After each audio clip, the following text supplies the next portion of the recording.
Leo nina kitu cha kushangaza kidogo. Vijana wanapokuwa wadogo huomba wafike uzeeni hata waone wajukuu zao, lakini pale wanapokuwa na kuzeeka huonekana wachawi, na hata mzee anapoenda dukani kutafuta huduma huonekana kama chuma ulete. Hii ni ajabu.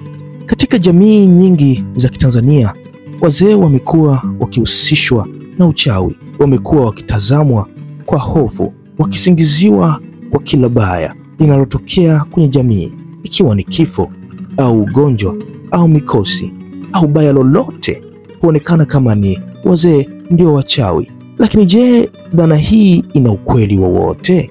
Ukweli ni kwamba uzee ni baraka, ni ishara ya maisha marefu, hekima iliyokusanywa kwa miaka mingi na uzoefu wa maisha unaopaswa kuheshimiwa.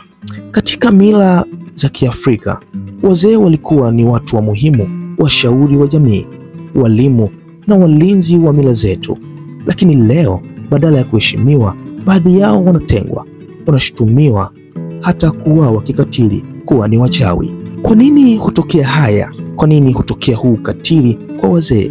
Kwa sababu ya ujinga wa jamii husika, uoga usio na misingi na imani potofu ambazo hazina nafasi katika jamii ya kisasa. Kukosa elimu ya afya na kutokutambua sababu za kisayansi za vifo na magonjwa yanayotokea kwenye jamii. Hii inapelekea kutafuta mchawi badala ya tiba ya magonjwa fulani. Lakini tunaweza kubadilika, tunaweza kujifunza, tunaweza kuelewa kwa mtu akizeeka si kwamba amekuwa mchawi, amekuwa kwa hekima na bahati kubwa. Tuache kuonea wazee, tuwalinde wazee wetu. Wao ni hazina, si tishio. Uzee ni zawadi, tujifunze kuuheshimu. Ulikuwa nami Don Yaga wa Akilify Media.